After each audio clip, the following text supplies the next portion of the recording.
J'ai versé du poison dans son verre de champagne ce soir de Noël, et pendant qu'elle toussait, les yeux écarquillés de stupeur, j'ai souri en pensant à toutes les années où elle m'avait enterrée vivante. Mon mari, ce lâche, avait osé me trahir avec sa secrétaire, et elle, sa mère adorée, avait tout su, tout couvert, me laissant ramasser les éclats de notre vie brisée. Mais le pire, j'avais pris la faute pour lui, pour elle, pour cette famille de vipères, un mensonge qui m'avait coûté ma liberté, et ce soir, je reprenais tout, d'un seul toast fatal. Les lumières de Noël scintillaient sur les Champs-Élysées comme des mensonges dorés, masquant la pourriture qui gangrénait Paris depuis des siècles. J'étais là, au cœur de cette ville qui avait vu naître les révolutions les plus sanglantes, et pourtant, je me sentais comme une ombre insignifiante, une femme que l'on piétine sans un regard. Mon nom est Élise Moreau, et si vous pensez que les contes de fées français finissent par un baiser sous la tour Eiffel, détrompez-vous. Les miens se terminent par des cris étouffés et des secrets qui pourrissent comme du fromage trop affiné. Ce soir-là, dans l'appartement haussmannien de la famille Duval, non, pardon, de ma famille, puisque j'avais épousé leur précieux fils, Antoine, l'air était lourd d'hypocrisie et de vin de Bordeaux. Les guirlandes électriques clignotaient au rythme des rires forcés, et le sapin, dressé comme un phallus arrogant au milieu du salon, puait le résine artificielle. Ma belle-mère, Geneviève Duval, trônait sur son fauteuil bergère comme une reine déchue, ses lèvres peintes en rouge s'empincées en une moue perpétuelle de dédain. Elle avait 70 ans bien tassés, mais son regard acéré pouvait trancher une gorge sans effort. « Élise, ma chère, passe-moi le foie gras, s'il te plaît », avait-elle susurré d'une voix mielleuse, mais ses yeux disaient « Inutile, parasite, ombre de mon fils ». J'avais obéi, bien sûr. C'était mon rôle dans cette comédie. La bru effacée, la femme qui cuisinait, qui rangeait, qui souriait quand Antoine rentrait tard, imprégnée du parfum bon marché d'une autre. Nous nous étions mariés 5 ans plus tôt, dans une petite chapelle de Montmartre, sous un ciel de plomb qui promettait déjà la tempête.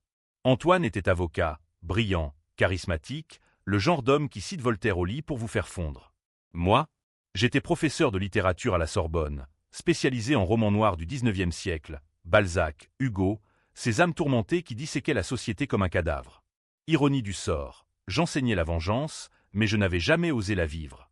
Le dîner de Noël avait commencé comme tous les ans, toast au foie gras, dinde farcie aux truffes, et des discours larmoyants sur la famille unie. Antoine, assis à ma droite, posait sa main sur la mienne sous la table, un geste mécanique, comme s'il oubliait déjà que je n'étais plus la seule à le toucher.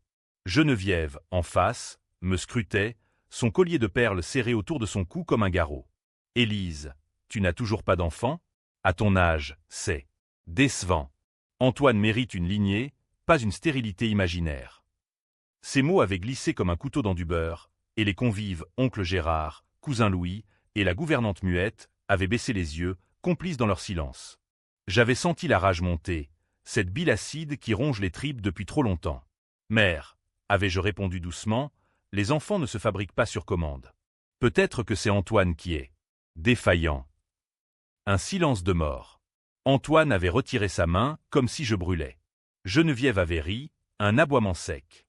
Défaillant ? Mon fils ? Oh, Élise, tu es si naïve. Une femme inutile comme toi ne comprendrait pas les besoins d'un homme. Inutile. Le mot avait explosé en moi comme une grenade.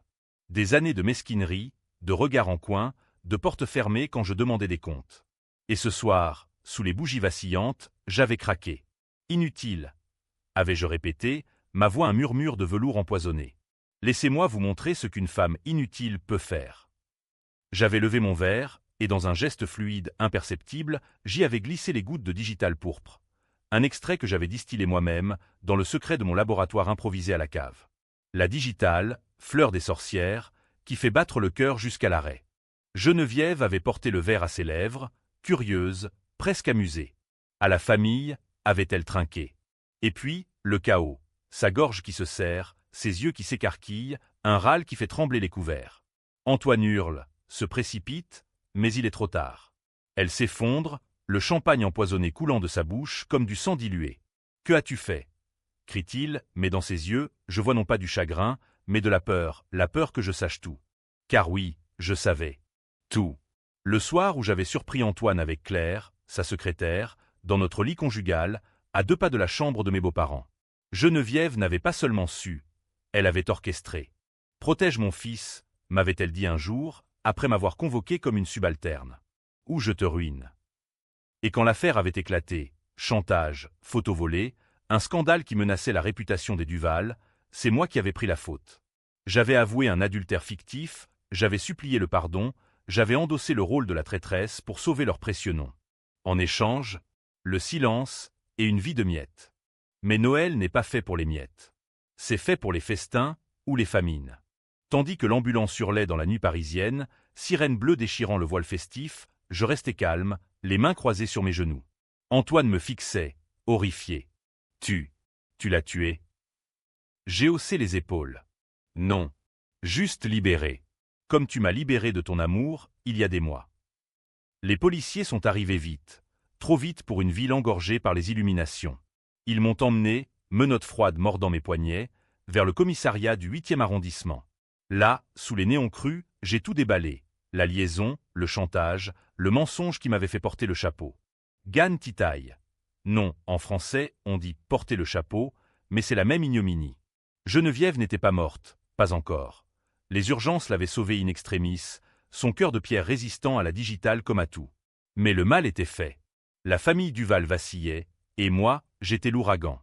Dans ma cellule, cette nuit-là, j'ai repensé à mon enfance à Lyon, dans une famille modeste où les Noëls étaient des feux de cheminée et des histoires de fantômes.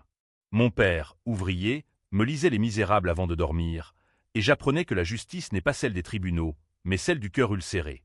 Antoine m'avait promis cela, une vie de passion intellectuelle, de débats enflammés dans les cafés de Saint-Germain.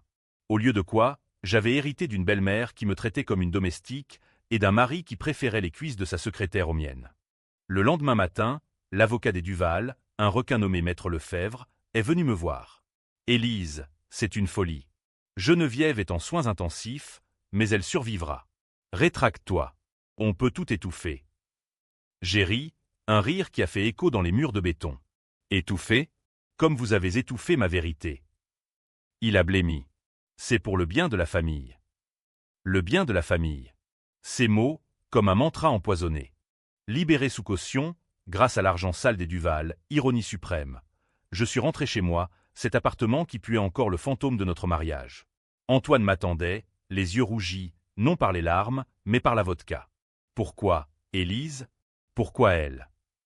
J'ai fermé la porte doucement, comme on ferme un cercueil. Parce qu'elle savait, Antoine. Pour Claire, pour les nuits où tu rentrais en retenant ton souffle. Et parce qu'elle m'a forcé à mentir, à devenir la vilaine de l'histoire. Il s'est effondré à genoux, pathétique. Je t'aime encore. Laisse-moi réparer. Réparer? Comme un vase brisé avec de la superglue? Non. La vengeance n'est pas une réparation, c'est une démolition. Et j'en étais à peine au début. Les jours suivants ont été un tourbillon de scandales. Les journaux people titraient « Empoisonnement chez les Duval, la brufole de rage ». Les tabloïds exhumaient mon passé, mes cours sur la toxicologie dans la littérature, oh, comme c'était pratique.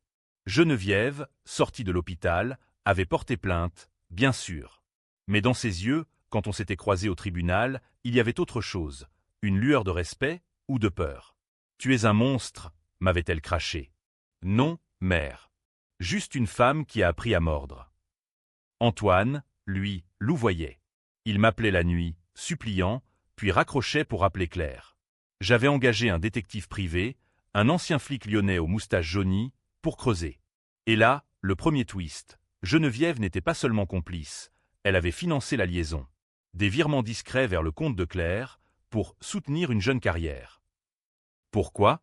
Parce qu'elle haïssait mon sang provincial, mes idées trop rouges, mes refus de me taire.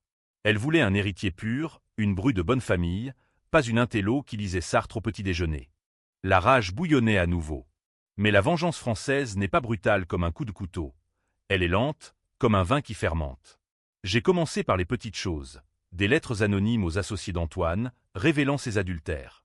Puis, un dossier complet sur les magouilles fiscales des Duval. Oh, Geneviève, tes perles financées par des paradis fiscaux? Les impôts français adorent ça. Bientôt, la famille se fissurait. Oncle Gérard, l'hypocrite, m'a contacté en secret. « Élise, aide-nous. Geneviève est en train de tout couler. » J'ai souri au téléphone. « Dites-lui que Noël est annulé cette année. » Le printemps arrivait à Paris comme un amant infidèle, avec ses pluies tièdes et ses parfums de marronnier qui masquaient à peine l'odeur de la Seine polluée.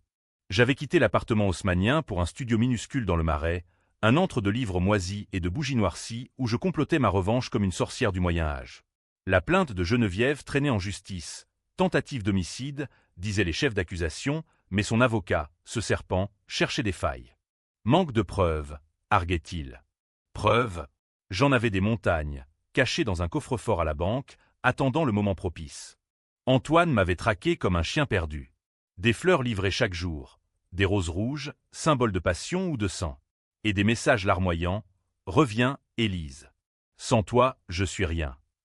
Rien. Le mot me faisait rire.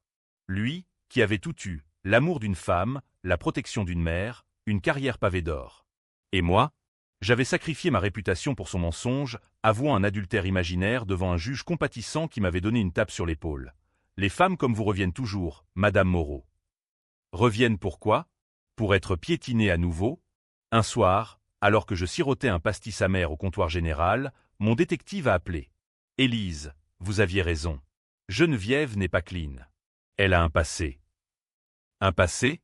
Oh, comme c'était délicieux. Il m'a envoyé un dossier par mail sécurisé, des photos jaunies, des articles de presse des années 70. Geneviève Duval, née Geneviève Leroy, avait été impliquée dans un scandale. Une affaire de fausse couche forcée, un amant éliminé par un accident de voiture dans les Alpes. Et le pire, Antoine n'était pas son fils biologique. Un bâtard d'une liaison, élevé dans le mensonge pour sauver les apparences. Mon cœur a cogné comme un tambour de la Bastille. Tout s'emboîtait. Elle m'avait haï parce que je représentais la vérité qu'elle fuyait. Les femmes indépendantes, celles qui ne se courbent pas, je vais la briser, ai-je murmuré à mon reflet dans le verre trouble. Pas avec du poison, cette fois. Avec la lumière, la plus cruelle des armes françaises. J'ai commencé par un article anonyme dans Le Monde. Pas un torchon people, non. Un papier sérieux, rédigé sous pseudonyme, sur les secrets enfouis des dynasties parisiennes. Des allusions subtiles, une veuve influente, un héritage taché de sang. Les lecteurs ont mordu à l'hameçon. Bientôt, les forums bruissaient, les tweetos, pardon, les XRS spéculaient. Geneviève Agnier, bien sûr, dans une interview larmoyante à Paris Match, Mabru me calomnie pour venger un divorce imaginaire. Divorce? Elle en rêvait, la vieille harpie. Antoine, lui, sombrait. Son cabinet d'avocat le lâchait, les clients fuyaient comme des rats d'un navire. Il m'a confronté un après-midi pluvieux, devant mon immeuble, trempé jusqu'aux os. C'est toi, n'est-ce pas? Ces articles. J'ai allumé une cigarette, exhalant la fumée comme un dragon. Peut-être. Ou peut-être que la vérité a des ailes, mon amour. Il m'a agrippé par le bras, ses ongles s'enfonçant. Arrête.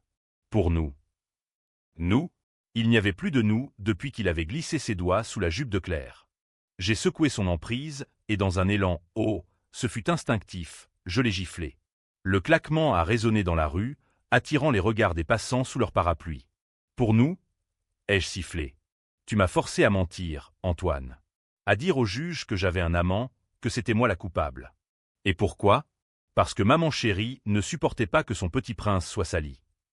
Ses yeux se sont emplis de larmes, vrai, cette fois. Je ne savais pas. Elle m'a dit que c'était le seul moyen. Le seul moyen. Comme si la vie était un échiquier où les pions comme moi se sacrifient. Ce soir-là, seul dans mon studio, j'ai ouvert une bouteille de cognac et relu le dossier. Il y avait plus. Une lettre, jaunie, adressée à Geneviève par son amant mort. Tu porteras ce secret comme une couronne d'épines. Ironie. C'était elle qui m'avait couronné de mensonges. La contre-attaque de Geneviève fut rapide. Elle m'a fait convoquer au commissariat pour harcèlement moral. Là, face à face dans une salle grise, elle m'a toisé, son visage ridé comme un parchemin ancien. Tu crois que tu peux me détruire, petite? J'ai survécu à des guerres que tu ne peux imaginer. J'ai souri, calme. Les guerres se gagnent avec des armes, mère. Et la mienne est votre propre ombre. Elle a pâli. Qu'est-ce que tu sais? Tout. Le bâtard. L'accident. Et bientôt, Paris le saura. Dehors, la pluie martelait les pavés, et je me suis sentie vivante pour la première fois depuis des mois. La vengeance n'est pas un sprint. C'est un marathon de murmures, de dossiers qui fuient, de réputations qui s'effritent comme du plâtre ancien. Antoine m'a supplié une dernière fois. Laisse-moi t'aider à arrêter. Arrêter? Non. Accélérer. J'ai contacté un journaliste freelance, une femme comme moi, blessée par la vie, qui haïssait les Duval depuis un vieux litige. Ensemble, nous avons monté le coup, une enquête en profondeur, avec témoignages anonymes. L'oncle Gérard, qui craquait sous la pression, révélant les magouilles fiscales. Le titre splashed en une, l'Empire Duval, trône de mensonges et de sang. Geneviève a vu sa fortune fondre. Les créanciers affluaient, les amis se tournaient le dos. Mais le vrai coup de poignard vint d'Antoine. Dans un moment de faiblesse ou de calcul. Il m'a avoué, Claire est enceinte. De moi. Enceinte. Le mot m'a transpercé comme une baïonnette. Pas de surprise, non, juste une confirmation glaciale. Félicitations, ai-je dit. Un petit Duval pour perpétuer la lignée. Il a tendu la main, mais j'ai reculé. Va-t'en, Antoine. Et emporte ton poison avec toi. Cette nuit, j'ai pleuré. Pas pour lui, mais pour la femme que j'avais été, naïve, amoureuse d'un mirage. Le lendemain, j'ai versé un dépôt au tribunal. Retrait de ma confession d'adultère. La vérité sortait, nue et crue, comme une Vénus de Milo vengeresse. Geneviève contre-attaqua en justice, accusant diffamation, mais les preuves s'accumulaient contre elle. Son passé refaisait surface. Un podcast viral sur les crimes oubliés de mai 1968, où son nom clignotait en lettres rouges. Paris bruissait de rumeurs, et moi, au centre, j'étais la tempête. Mais la vengeance a un prix. L'insomnie, les regards en coin dans le métro, la peur que l'on me rende l'appareil. Un soir, rentrant chez moi, j'ai trouvé une enveloppe glissée sous ma porte. Dedans, une photo, Claire, enceinte, souriant, et un mot, arrête ou le bébé paie. Signé, G. Geneviève. La vipère frappait bas. Mon cœur s'est serré, pas pour Antoine, mais pour cet enfant innocent. Était-ce le moment d'arrêter ou de frapper plus fort? L'été étouffait Paris d'une chaleur moite, transformant les boulevards en fours où les Parisiens mijotaient dans leur sueur et leurs regrets. Mon studio du Marais était devenu une forteresse, volets clos, verrous doublés, et un spray au poivre dans chaque sac. La menace de Geneviève planait comme un nuage toxique, le bébé paie. Et pourtant, je ne pouvais m'empêcher d'admirer son audace. Elle louvoyait, cette vieille lionne, changeant de tactique comme un politicien en campagne. Dénégation publique, intimidation privée. Elle était le diable en Chanel. J'ai renforcé mes défenses. Mon détective, ce fidèle limier, a creusé plus profond. « Élise, il y a un autre secret », m'a-t-il dit au téléphone, sa voix rauque de gauloise. Antoine n'est pas juste un bâtard. Geneviève l'a échangé. Échangé? Comme un meuble démodé? Les détails suivaient. En 1972, lors d'un voyage en Suisse, Geneviève avait perdu son nouveau-né, un garçon, dans un accident médical. Paniquée, elle avait volé un enfant à une famille modeste, un petit Antoine arraché à ses vrais parents. Des faux papiers, des pots de vin, et voilà, un héritier sur mesure. Le twist m'a laissé sans souffle. Pas seulement un mensonge, un vol, un enlèvement déguisé en miracle. Et moi, j'avais porté le chapeau pour protéger ce mensonge? La rage revint, plus aiguisée, comme un vin rouge qui titre trop haut. J'ai contacté les vrais parents d'Antoine, ou ce qu'il en restait. Une vieille femme à Marseille, veuve, qui avait pleuré un fils disparu sans trace. « Madame, lui ai-je dit au téléphone, la voix tremblante, votre garçon est vivant. Et je vais vous le ramener. » La rencontre fut un poignard dans le cœur. À la gare de Lyon, sous un soleil impitoyable, elle m'attendait, frêle, cheveux blancs, yeux creusés par des décennies de deuil. « Dites-moi que c'est vrai », a-t-elle supplié en m'embrassant les mains. J'ai hoché la tête, et ensemble, nous avons comploté. Pas de police, trop lent, trop bureaucratique. Non, une confrontation, un face-à-face qui briserait les Duval comme du cristal de baccarat.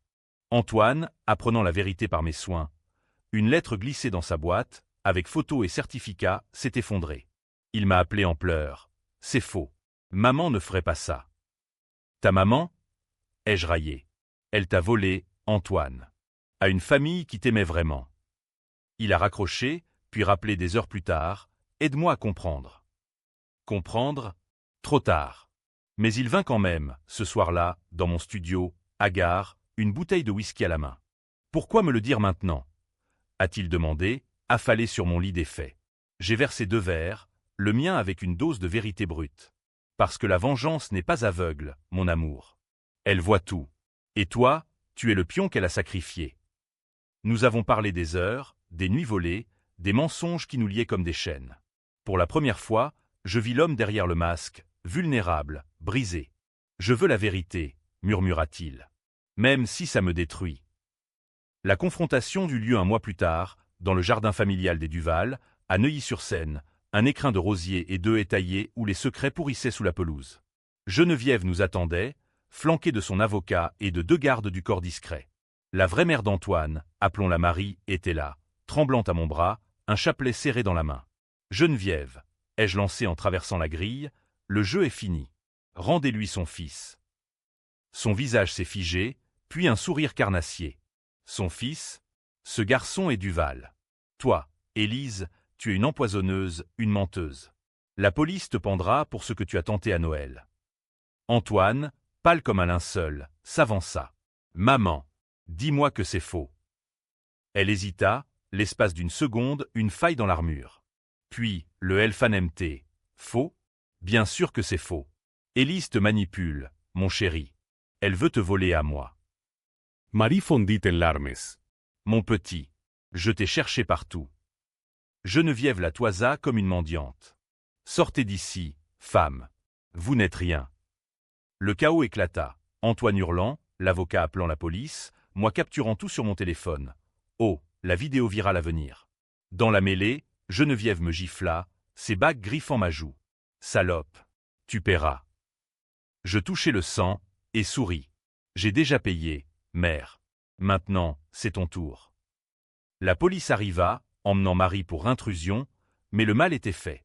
Le lendemain, Libération titrait « Le scandale Duval, un enfant volé ». Les preuves affluaient, ADN commandé en urgence, confirmant tout. Geneviève nia, bien sûr, larmoyant à la télé, une cabale contre une veuve innocente. Mais les fissures s'élargissaient. Antoine demanda le divorce. Pas pour Claire, non, pour chercher ses racines. Je ne sais plus qui je suis, me confia-t-il. Grâce à toi, peut-être que je le saurai. Claire, elle, avorta discrètement, stress du scandale, murmura Théon. Pas de bébé pour perpétuer le mensonge. Et moi? Je devins une célébrité maudite, invitée dans des podcasts sur la vengeance féminine, moquée dans les dîners en ville. La sorcière du Marais, m'appelait-on. Mais au fond, une paix sombre s'installait. La revanche n'efface pas les cicatrices, elle les transforme en tatouages. Pourtant, Geneviève n'était pas vaincue. Elle contre-attaqua avec un livre. Oui, un mémoire bidon, mais vérité, où elle me dépeignait comme une hystérique, une prof ratée jalouse de sa réussite. Best-seller instantané, grâce à ses réseaux. Élise Moreau, la femme qui a empoisonné Noël, titrait le sous-titre. Les ventes explosèrent, et avec elles, sa popularité, une phénix renaissant de ses mensonges. Je lisais les critiques, rageuses. Elle l'emporte toujours, pensais-je. Mais non. Le vrai coup vint d'un insider. L'avocat Lefebvre, craquant sous le poids de la culpabilité, me contacta. Geneviève a un autre secret. Plus noir. Un meurtre, cette fois. Pas un accident. Son amant des Alpes, empoisonné, comme moi à Noël. Et les preuves? Dans un coffre, à Genève. Le cœur battant, je volai vers la Suisse, un billet payé avec les royalties de mon propre livre en gestation, Vengeance en rouge. À Genève, sous un ciel de plomb, je déterrai le dossier. Lettres, flacon vide, un journal intime confessant tout. J'ai dû le faire. Il menaçait de tout révéler. De retour à Paris, je tins la bombe. Mais la livrer? Ou la garder, pour un chantage final? La tension montait, comme un thriller de Hick-Smith, et moi, Patricia? Non, Tom Ripley, froid et calculateur. L'automne enveloppait Paris d'un manteau ocre, feuilles mortes crissant sous les pas comme des avertissements ignorés. J'avais le dossier genevois dans mon coffre, un Pandora box scellé, attendant l'étincelle. Geneviève, sentant le vent tourner, multipliait les offensives. Invitations à des dîners réconciliateurs. Pour Antoine, Élise, pensons à lui, et des dons anonymes à la Sorbonne pour soutenir l'éducation. Hypocrisie pure, mais efficace. Mes collègues me regardaient de travers, murmurant sur cette histoire sordide. Antoine, lui, voguait entre deux mondes. Il passait des week-ends à Marseille avec Marie, apprenant des recettes provençales et des contes d'enfance volés. C'est bizarre, Élise, m'avoua-t-il un soir, au téléphone, sa voix brisée par le Mistral. Je me sens libre. Mais je pense à toi. À moi? Le fantôme de notre mariage. Libre? Ai-je rétorqué. Alors vole, Antoine. Comme on t'a volé. Claire avait disparu, partie pour Londres, disaient les ragots, avec un chèque de consolation des Duval. Pas d'enfant, pas d'héritier, juste un vide béant. Geneviève, dans ses interviews, jouait la veuve éplorée. J'ai perdu mon fils à cause d'une femme jalouse. Jalouse? Non. Vengeresse. Le moment du chaos trao arriva un soir de Toussaint, quand les cimetières parisiens exhalaient leur parfum de chrysanthème et de regret. J'avais organisé une réception, pas chez moi, non, au Père-Lachaise, sous prétexte d'une soirée littéraire sur les tombes des poètes. Invités, journalistes, collègues, et bien sûr, les Duval. Antoine vint seul, les yeux hantés. Geneviève, escortée par Lefebvre, qui transpirait déjà. Au milieu des allées gravillonnées, près de la tombe de Proust, maître des secrets enfouis, je levai mon verre de vin noir. À la mémoire, toast et jeu. Et au mensonge qui la hante. Les regards se tournèrent. Puis, le dénouement. Je sortis le dossier, page jaunie projetée sur un écran portable. Geneviève Duval, née Leroy, a empoisonné son amant en 1972. Et volé un enfant pour masquer son crime. Un silence de mort, brisé par son cri « Mensonge !» Élise est folle. Mais Antoine, tenant une photo de Marie, s'avança. « Maman, dis la vérité. Pour une fois. » Elle vacilla, son masque craquelant. C'était pour nous protéger. Lui, il voulait tout détruire, ma carrière, notre nom. Carrière? Elle avait été actrice ratée, mannequin pour des pubs de savon, avant d'épouser l'industriel Duval et de s'inventer une vie. Le public se divisa. Certains, les progressistes, les féministes, me acclamaient en silence, voyant en moi une victime qui ripostait. D'autres, les conservateurs, les amis des Duval, me huissaient, folle furieuse, destructrice de famille. Un journaliste cria « C'est de la diffamation ». Une professeure renchérit « Non, c'est justice poétique ». Chaos, flash d'appareil photo, sirène au loin, Geneviève s'effondrant en sanglots théâtraux. Antoine me prit le bras, pour la première fois depuis des mois. « Merci », murmura-t-il, « pour m'avoir libéré. » Libéré? Mais au fond de ses yeux, je vis le doute. Était-ce libération ou ruine? La police intervint, emmenant Geneviève pour interrogatoire. Tentative d'homicide et enlèvement, scandèrent les titres le lendemain. Elle nia tout, bien sûr, elle fanemtait une fois de plus, Élise m'a piégé. C'est elle l'empoisonneuse née. Les semaines suivantes furent un tourbillon judiciaire. Mon procès pour Noël fut ajourné. Les preuves contre Geneviève primaient. Elle, inculpée, alternait entre déni furieux et confession larmoyante. J'ai fait ça pour l'amour, plaida-t-elle au juge, une femme sévère aux lunettes d'écaille. L'amour? Le tribunal ricana. Antoine témoigna contre elle, voix tremblante. Elle m'a élevé, mais volé ma vie. Marie, sa vraie mère, pleura dans les bras du public. Moi, je devins le pivot, accusé, puis témoin clé. Les médias me disséquaient, héroïne ou vilainesse. Les féministes paradaient avec des pancartes, Élise, icône de la revanche.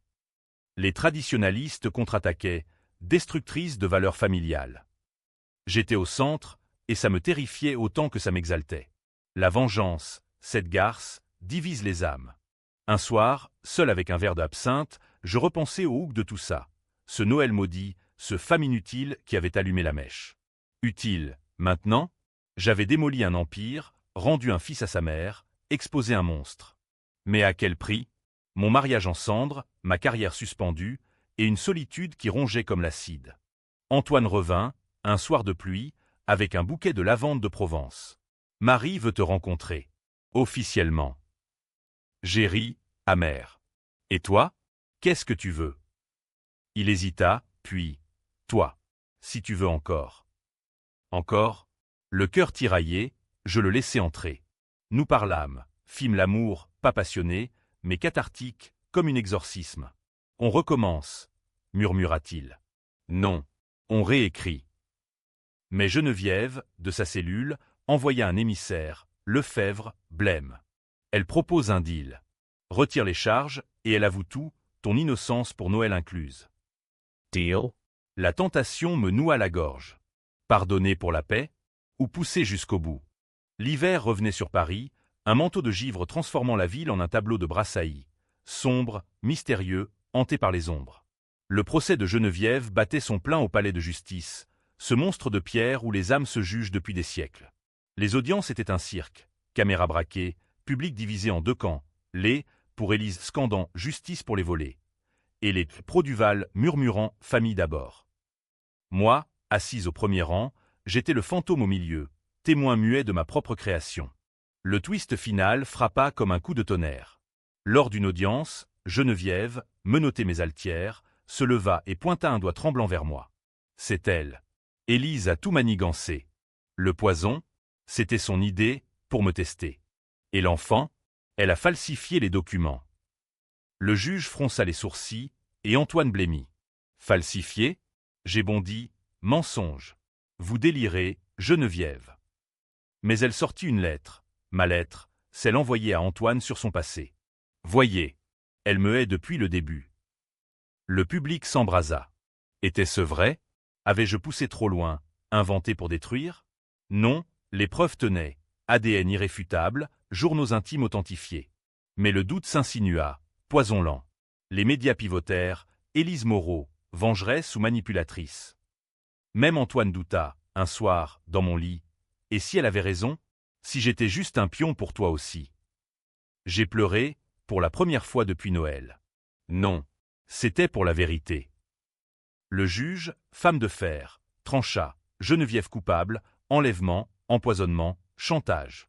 Peine, 20 ans, sans remise. Elle hurla en sortant. Tu paieras, Élise. Dans l'au-delà. L'au-delà, la vengeance française est terrestre, sanglante, mais pas éternelle. Libéré de tout chef d'accusation, mon geste de Noël requalifié en légitime défense psychologique, absurdité judiciaire.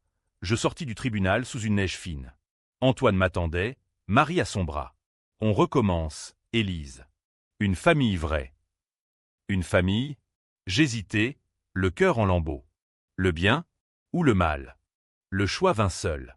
Des mois plus tard, au printemps suivant, je publiai mon livre, Noël empoisonné, best-seller qui disséquait non seulement les Duval, mais moi-même, mes failles, ma rage, ma rédemption. Les critiques se divisèrent, chef-d'œuvre cathartique ou apologie de la haine. Antoine et Marie ouvrirent un petit restaurant à Marseille, lavande et vérité au menu. Moi, je repris la Sorbonne, enseignant maintenant la vengeance dans la littérature française, Zola, Dumas, ces âmes qui savaient que la justice est un poison sucré. Twist final, une lettre de Geneviève, de sa cellule. Tu as gagné, mais perdu ton âme. Reviens-moi, et je te pardonne. Pardon? Je brûlai la lettre, cendre dans le vent de Seine. Fin heureuse? Pour certains. Tragique pour d'autres, une femme libre, mais seule, dans une ville qui dévore ses enfants. Paris, éternel, scintille encore. Et moi, Élise Moreau, je bois à la santé des ombres vaincues. Santé.